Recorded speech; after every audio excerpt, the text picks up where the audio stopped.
Agora passamos finalmente para os episódios de origem, e começamos com Ladybug Cat Noir. E quanto à sinopse, vemos a princípio uma narrativa sobre os Miraculous e que estes já estão na história há um bom tempo, dando poderes especiais a diferentes pessoas no passar das eras, sendo os mais poderosos os brincos da Ladybug e o anel do Cat Noir. E quem tiver a posse dos dois, obterá poder absoluto. Vemos que isso está sendo narrado por Nuru, o Kwame Moff, para um homem estranho na escuridão. Este que tem o Miraculous do Nuru. Este homem diz que quer esse poder e que usará esse que ele ganhou para conseguir estes Miraculous. E fará isso tomando a identidade de Hawkmoth. Isso então foi percebido por outro Kwame, que vai alertar o seu mestre, o Miyagi Monjardim. Mas este está um pouco velho demais para resolver a situação e precisará então achar substitutos. Em seguida acompanhamos Marinette, que está acordando para o seu primeiro dia de aula. Com ela desastrada como sempre, além de não muito animada de ter que aturar a Chloe por mais um ano letivo. E também o Adrian, que tenta achar um jeito de ir para a escola, mas não é permitido pelo seu pai. E após alguns acontecimentos, também vemos Kim incomodando o Ivan, pelo visto com algo que ele escreveu, e isso mexe bastante com esse garoto, tornando uma boa primeira vítima para Hawkmoth, que lança um dos seus Akumas, transformando-o no coração de pedra, que agora busca se vingar do Kim. E agora veremos como Marinette e Adrian se tornaram Ladybug Cat Noir para impedir esse vilão que parece imparável. E quanto ao vilão, eu não vou falar dele nesse episódio, eu acho que vou deixar pro próximo, que inclusive tem o nome dele. Mas então, enquanto aos spoilers, já sabem, quem não viu vai lá ver e quem já viu vem comigo. E já avisando é que eu tenho muito pra falar. Primeiro eu quero falar da primeira cena, que muitos usam como prova de que o Gabriel Agreste é o Hawkmoth. Tanto pela foto da mulher no broche dele ser, no mínimo, muito parecida com a mãe do Adrian, quanto também pela silhueta desse homem que aparece antes dele virar o Hawkmoth. Novamente, eu não estou dizendo que não são a mesma pessoa. Só estou dizendo que ainda vou me manter acima do muro quanto a isso, porque parece que estão jogando simplesmente em pistas demais sobre isso para o povo ir pensando. Mas falarei mais sobre isso nos meus vídeos teorias. Segundo, Miyagi Monjardim. Mario Monjardim faz esse personagem. Cada fala dele é hilária. Como a forma que ele age quando um cliente dele estranha alguém gritando mestre, mestre, ou quando diz que só tem 186 anos e meio. Nada demais. Além disso, os testes que ele faz também são muito interessantes. Tanto com a Marinette que, abrindo parênteses, eu achei ótima a observação que eles colocam que o Miyagi Monjardim está com dificuldade de atravessar a rua e as pessoas em volta não estão ignorando. Elas estão todas de olho nos seus smartphones. E isso é realmente uma realidade bem atual. Fechando parênteses, e também o teste que ele faz com o Adrian. Desse parecer que tá com dificuldade de pegar sua bengala e o Adrian para que tá conversando pra ir lá ajudar, levanta ele, entrega a bengala.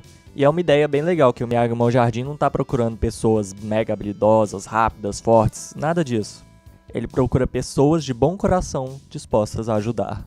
Passando então para Marinette na aula, nós vemos aqui algumas explicações para coisas que vemos normalmente, além de algumas respostas. Vemos a senhorita Bouchier dizendo pro Nino dessa vez sentar na frente, mostrando que antes disso ele provavelmente era um daqueles rapazes mais de fundo, mais na dele, que não interagia tanto. Vemos que a Chloe já age desse jeito chato dela, mas vemos aqui que a Marinette ainda não enfrenta ela. Ela continua muito introvertida. Que a Chloe expulsa a Marinette do lugar dela porque o Adrian tá indo estudar na sala deles e ela quer se sentar perto dele. E é interessante que a Marinette não reconhece ele pelo nome. Nisso já veio um clique. Espera. Mas não é você que tem várias fotos dele, capa de revista e tudo mais? Ok, parece então que aqui veremos realmente como os dois se conheceram. Ok, e até vemos a Marinette ficando amiga da Alia. Que me surpreendeu que pela forma como as duas são próximas, como agem, como se conhecem, dava a entender que elas eram amigas, sei lá, desde o maternal. Mas não, elas se conheceram aqui, inclusive com a Alia sendo uma novata. E ela meio que defendendo a Marinette, mostrando também ser fã de super-heróis, colocando traços claros na realidade em estilo de quadrinhos, que elas são do bem, a Chloe é do mal e tudo mais, que elas não podem ficar paradas enquanto o mal vai agindo, esse tipo de coisa. E por falar nela, já temos aqui uma ideia de quanto a Alia consegue ser um pouco sem noção. Que um monstro enorme de pedras aparece destruindo tudo. E qual é a reação da Alia? Segui-lo! Porque onde tem um super vilão, consequentemente tem um super herói. Eu não sei se eu seguiria essa forma de pensar à risca. E aí passamos também pro Adrian, que parece que ele entra meio que naquele estereótipo do jovem rico, que quer ver como é esse mundo lá fora. Mas é bom que vemos que vai além disso, mas veremos isso melhor no próximo episódio. E aí passamos finalmente pro momento que os dois conhecem seus respectivos Kwames. E é ótima a reação de cada um, que enquanto a Marinette entra em pânico, tentando afastar a Tiki o máximo possível, o Adrian simplesmente fica curioso, tanto que ele tenta pegar o Plague. E aí esses explicam que os dois foram escolhidos, falam sobre seus poderes, sobre as suas habilidades. E é interessante que a Marinette ouve tudo, mas até tenta sugerir a Alia, por ela não se sentir muito segura, mas acaba se transformando sem querer, tanto que essa é a única transformação dela um pouco diferente. Enquanto o Adrian fica tão animado com a ideia que já se transforma antes mesmo de ouvir todas as explicações.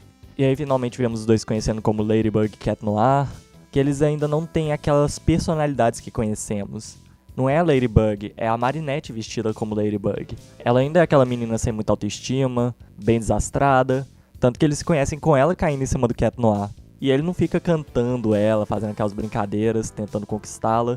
Ele age como agiria normalmente, tentando ajudar e tudo mais. E aí que eles se apresentam com o Cat Noir inventando seu nome, a Ladybug quase revelando a sua identidade de primeira. E vemos que eles realmente estão aprendendo ainda como suas habilidades funcionam. Depois vemos eles enfrentando o Coração de Pedra, com o Cat Noir cometendo alguns erros por não ter escutado o Plague. E no final da luta vemos o Cat Noir chamando ela pela primeira vez do apelido de My Lady. E é claro, temos no final que graças a Alia, a Ladybug e o Cat Noir são reconhecidos em Paris, acreditam que salvaram o dia. Mas quando fizeram tudo aquilo, eu pensei na primeira vez. E toda aquela história de capturar o Akuma? Será que eles esqueceram de colocar aquela cena? Mas aí que eu vi que foi intencional isso, tanto que os Kuwamis perguntaram se eles capturaram o Akuma.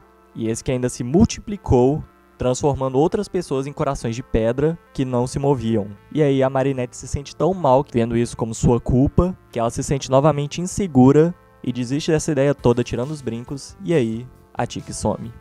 E nisso veio até algo interessante que alguém falou sobre essa cena pro Thomas, comparando isso com o episódio da Lady Wi-Fi, que o anel cai do dedo do Cat Noir no freezer, e ele volta ao normal, mas o Plague ainda tá lá do lado dele congelando.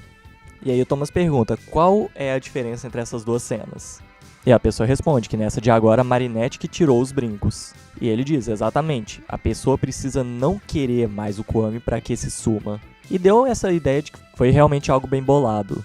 E até vemos que o Akuma do Ivan volta pro Rockmoth e esse planeja usar contra o Ivan de novo, dando meio que essa ideia de que cada Akuma só serve para uma pessoa. Se já foi usado em alguém, não pode ser usado em outra pessoa.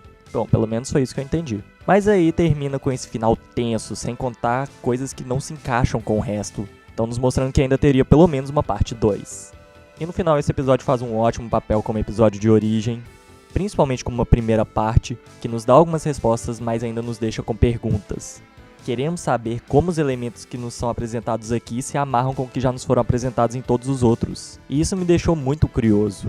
E no final acho que eu dou um 9,5 ou um 10 para esse episódio. Bom, então é isso, espero que tenham gostado e até a próxima.